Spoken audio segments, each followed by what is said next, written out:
Hello everyone. आज का video उन लोगों के लिए है जो AIBE 17 जो 5 फरवरी को होने वाला है देने वाले हैं, ये उनके लिए है।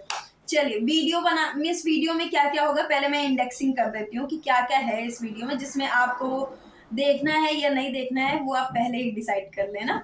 तो इस वीडियो में है कि AIBE में किस टाइप के क्वेश्चंस आते हैं, आपको प्रिपरेशन कैसे करनी है, कहाँ से करनी है, ओपन बुक एग्जाम है तो बुक्स आप ले जा सकते हैं, तो कौन कौन सी बुक्स हैं जो सिर्फ आप कैरी करें और आप एग्जाम क्रैक कर लें, पासिंग मार्क्स क्या है, और भी जो ऐसे क्राइटेरिया है वो। वीडियो बनाने से पहले मैं एक बात डिस्कस करना चाहती हूँ कि मैं ये वीडियो मुझे किसने इंस्पायर किया है, तो मैं ये वीडियो बनाने जा रही हूँ, मुझे लग रहा है बहुत ज़्यादा ज़रूरी है। तो देखिए, मेरी एक फ्रेंड है रिति, वो कॉर्पोरेट सेक्टर में काम करती है। उसने मुझे कॉल किया, जब उसने मेरी सारी वीडियोस देखी तो उसने मुझे कॉल किया कि इंजा तेरी वीडियो तो अच्छी है, लेकिन आजकल यार हमें तो अभी AIBE देना है, तो उससे रिलेटेड कुछ वीडियो बता। क्योंकि देख, वो जो है वो काम कर रही है कॉर्पोरेट सेक्टर में, उसका जो लॉज हैं उनसे पूरा कनेक्शन खत्म हो चुका है थोड़ा थोड़ा, कि IPC CRPC ये सारी चीज़ें वो नहीं पढ़ रही। वो कंपनी लॉज, ड्राफ्टिंग और प्लीडिंग, लीगल, वो जो लीगल नोटिस वगैरह है, ये सारी चीज़ों को वो देख रही है। बाकी जनरल लॉ से उसका कनेक्शन खत्म हो चुका है। और AIBE में सब कुछ आना है, ज़्यादातर क्वेश्चन तो जनरल लॉ से ही आते हैं। तो उसका ये था कि मैं कैसे प्रिपरेशन करूँ, बहुत ज़्यादा पैनिक भी हो रही थी। फिर मैंने उसको बोला कि चल ठीक है, मैं इसी से रिलेटेड वीडियो बनाती हूँ और तू भी पैनिक मत कर, बहुत ईजी है, क्योंकि पढ़ाई तो की ही हमने, बस रिकॉल करना है हमें जो हमने पढ़ लिया था। तो थैंक यू रिति ये आइडिया देने के लिए इस वीडियो का, क्योंकि मैं पहले इस वीडियो को नहीं बना रही थी, क्योंकि मैंने सोचा कि मैंने खुद तो AIBE दिया नहीं है, तो मैं किसी और को कैसे कन्विंस करूं कि ऐसे प्रिपरेशन करो ये वो ना। बट मुझे लगता है कि मैं जब प्रिपरेशन में कर रही थी और मैंने किया, तो मुझे लगा कि नहीं, बता देना चाहिए हर किसी को जिसपे जो इस बार देने जाए AIBE, उसका क्रैक हो जाए AIBE। तो डिस्कशन अब शुरू करते हैं इस वीडियो को। ओके, थैंक यू रिति। अब हम डिस्कशन शुरू करते हैं। तो सबसे पहले हम डिस्कस करते हैं AIBE क्या है। AIBE बेसिकली है all India bar council exam. इस एग्जाम को क्रैक करने के बाद आप इंडिया की किसी भी हाई कोर्ट और डिस्ट्रिक्ट कोर्ट में प्रैक्टिस कर सकते हैं, ठीक है। तो अब ये एग्ज़ाम 5 फेब को होने वाला है, और इसके जो एडमिट कार्ड्स हैं वो अभी 30 जनवरी से 3 फरवरी तक आ जाएंगे। आप अपलोड कर लीजिएगा, ठीक है। तो मिस डाउनलोड कर लीजिएगा, अपलोड नहीं, डाउनलोड कर लीजिएगा। तो आगे हम बात करते हैं सिलेबस वगैरह क्या है। AIBE का बेसिकली सिलेबस सारे लॉ से है। हम ये नहीं कह सकते हैं कि इसका कोई पूरा फिक्स्ड सिलेबस है कि आप ये पढ़ लीजिएगा और ये आ जाएगा। तो जितने भी लॉ हैं उन सब से रिलेटेड इसमें क्वेश्चंस पूछे जाएंगे। लेकिन ये ओपन बुक एग्जाम होता है, मीन्स आप बुक कैरी कर सकते हैं, लेकिन किस टाइप की बुक्स कैरी कर सकते हैं ये आपका जानना बहुत ज़्यादा ज़रूरी है।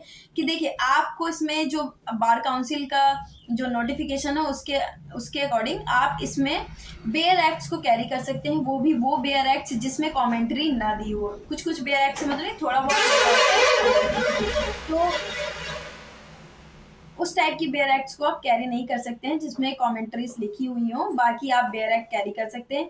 अब बात आती है बेयर एक्ट। तो मैम बहुत सारे बेयर एक्ट्स हैं, क्या मैं सारे बेयर एक्ट्स लेकर जाऊं? नहीं, मैंने कुछ, ये देखो मैंने तैयार किया है कि कौन कौन से बेयर एक्ट्स आपको ले जाने। मैं पढ़ रही थी तो मैंने जो है लास्ट ईयर के क्वेश्चन पेपर सॉल्व किए, तो उसी से निकाला मैंने कि ये कौन कौन से बेयर एक्ट्स हैं जो हम कैरी कर रहे हैं, तो हमारा एग्जाम क्रैक हो जाएगा।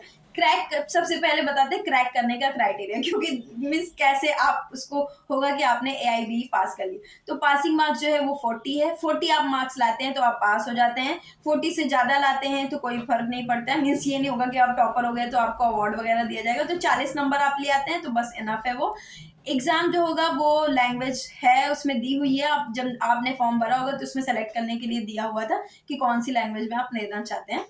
तो 40 नंबर लाने, 40 से एक कम लाएंगे तो आप फेल हो जाएंगे, और 40 से एक ज़्यादा या फिर 100 में 100 नंबर का एग्जाम होता है, 100 में 100 लेकर आएंगे तब भी कोई ऐसा नहीं है कि आपको कोई अवार्ड वगैरह दिया जाएगा। तो इसलिए 40 ले आइए, बहुत है। तो हम सबसे पहले बात करेंगे कौन कौन से बेयर एक्ट्स को कैरी करना ज़रूरी है जिससे आपका ये 40 मार्क्स कवर हो जाए ना। तो सबसे पहले है इंडियन कॉन्स्टिट्यूशन, IPC CRPC, आप कंपनी लॉ भी ले जाइएगा, IPR बेयर एक्ट ले जाइएगा। और उसके बाद मैं देख कर बताती हूँ क्योंकि ऐसे मैं भी भूल जा रही हूँ ना, इसलिए मैंने नोट डाउन भी कर लिया था। लैंड एक्विजिशन जो 2013 का है, मैंने देखा उससे बहुत ज़्यादा, क्योंकि नया लॉ है तो उससे क्वेश्चन, और उसके बाद केसेस भी बहुत ज़्यादा आ रहे हैं। तो इसलिए आप उसको भी कैरी कर लीजिएगा। मैंने अभी नेशनल हाईवे के तो एक भी क्वेश्चंस नहीं देखे हैं, बट अगर आपके पास हो तो वो कर लीजिए। और arbitration means arbitration, land acquisition, national highway. और आईपीआर, आईपीआर मतलब इंटेलेक्चुअल प्रॉपर्टी राइट, ये वाले बेयर एक्ट आप रख लीजिएगा जरूर से जरूर। Evidence act, IPC, CPC, CrPC, constitution, IT act, information technology act, बहुत ज्यादा इससे क्वेश्चन आ रहे मीन्स 4-5 क्वेश्चन तो आते ही हैं, तो ये आप जरूर रख लीजिए। कॉन्ट्रैक्ट और हिंदू लॉ, हिंदू लॉ में सब कुछ आ जाएगा। Hindu marriage act, succession act means Hindu से related, Hindu succession act, Hindu adoption and maintenance act, ये सारी चीजें आ जाएंगी। तो एक एक्ट आता है हिंदू लॉ का, एक मीन्स बेयर एक्ट आता है, उसको आप परचेज कर लीजिएगा तो उसमें हो जाएगा। जुवेनाइल अगर आपके पास हो तो रख लीजिएगा, मीन जे एक्ट जो आता है वो रख लीजिएगा। एडवोकेट एक्ट से रिलेटेड एक आधे क्वेश्चन आ ही जाते हैं, अगर आपके पास है तो रख लीजिएगा, अदरवाइज कोई बात नहीं, नहीं है तो कोई बात नहीं। इंडस्ट्रियल लॉ के भी किताबें रख लीजिए, क्योंकि फैक्ट्री लॉ वगैरह से किताब, और general wage means wages act जो है उससे भी कई सारे क्वेश्चंस मैंने देखे हैं, हर उसमें रिपीट हुए हैं। कंज्यूमर प्रोटेक्शन भी रख लीजिएगा, आईपीआर वगैरह मैं बता ही चुकी हूँ। मोटर व्हीकल एक्ट भी अगर आपके पास हो तो रख लीजिएगा। तो इतने एक्ट्स हैं, अगर आप इनको कैरी कर लेते हैं तो आपका 40 मार्क्स का हो जाएगा। अब बात करते हैं किस टाइप के क्वेश्चंस आते हैं। देखिए इसमें कई तरीके, मैंने जब इनको सॉल्व किया 3-4 ईयर्स के पेपर, तो मैंने देखा कि कई टाइप के क्वेश्चंस होते हैं। कुछ क्वेश्चंस होते हैं जो डायरेक्ट दे दिए होते हैं, सेक्शन दे दिया होता है, उसको आपको बताना है कि इस सेक्शन में क्या है, या फिर कुछ कोटेशन दे दिया, आपको ये बताना है कि किस सेक्शन में। लेकिन कुछ ऐसे क्वेश्चंस आते हैं जो उससे लैंडमार्क केसेस से रिलेटेड होते हैं, मीन्स डिस्कस कर दिया कि ये है, ये किस केस लॉ में डिस्कस किया गया। जैसे कि मैंने कुछ नोट किया, मैं आपको बताती हूँ। तो वो ये था कि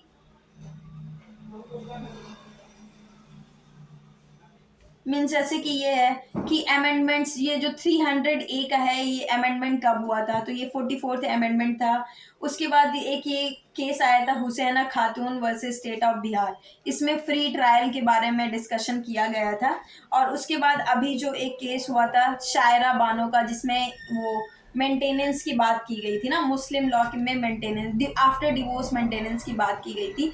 तो ये ऐसे कुछ केस लॉ में जो आपने जनरली पढ़े होंगे किताबों में, जब आपने लॉ किया होगा, तो कुछ लैंडमार्क केस होते हैं, जैसे MC Mehta versus union of India और केशवानंदा भारती, इन सारे केसेस को आपने पढ़ा हुआ है, जो बाउंडेड लेबर से रिलेटेड था ना, MC Mehta versus union of India. और MC मेहता के बहुत सारे केसेस हैं जो इन्वायरमेंट से भी रिलेटेड है, तो वो भी आप देख लीजिएगा। तो इस टाइप के केसेस, जैसे वो गोलकनाथ वाला एक केस था, जिसको अपोजिशन में केशवानंद भारती केस आया था।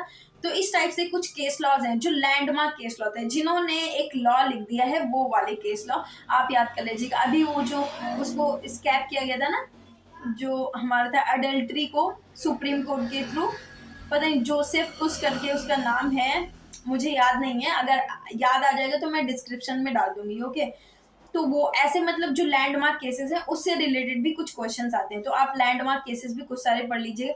लीगल मैगजिम्स भी जो आपने जनरली यूज की होती है ना लॉ स्कूल्स में, वही वाली लीगल मैगजिम्स भी आती है, कोई अलग से नहीं आती है, बट आती है। हाँ, एक मैंने बेयर एक्ट डालना इसमें भूल गई थी, TP act, transfer of property act, वो भी रख लीजिएगा, उससे भी रिलेटेड बहुत ज्यादा क्वेश्चंस आते हैं। कॉन्स्टिट्यूशन, IPC, CRPC, एविडेंस, ये तो भूलिएगा भी मत, ठीक है। और एडवोकेट एक्ट ले लीजिए, क्योंकि हर बार मैंने देखा उसमें एक ना एक क्वेश्चन पूछ लेते हैं उसे, एडवोकेट कंडक्ट से रिलेटेड या फिर कुछ भी उससे रिलेटेड कोई ना कोई क्वेश्चन पूछ लेते। तो ये एक क्राइटेरिया ये हो जाता है। पहला क्राइटेरिया क्या है, सेक्शन वाइज ऐसे पूछ लेते हैं, ये सेक्शन है तो ये क्या है ना, उसके बाद वो पूछ लेते हैं ये केस लॉ से रिलेटेड। उसके बाद जो क्राइटेरिया आता है क्वेश्चंस का, वो ये होता है कि वो ये पूछ लेते हैं कि ये जो एक्ट है ये कब इनैक्ट हुआ था और कब ये इम्प्लीमेंट किया गया था।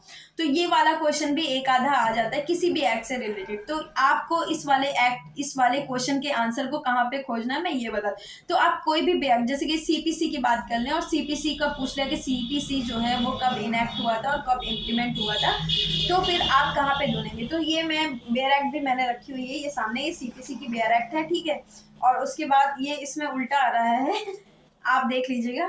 ये जो सबसे पहला क्लॉज 1 है ना, इसमें दिस एक्ट में be cited as an code of civil procedure 1908, ये हो गया इसका short title, commencement and extend ना, कि मीन शॉर्ट टाइटल, इस एक्ट को किस नाम से जाना जाएगा और इसका कमेंसमेंट कब हुआ है एंड एक्सटेंशन कहाँ तक ये जाए, कहाँ तक। तो इसमें देखिए second clause, it shall be come into force on the first day of January 1909।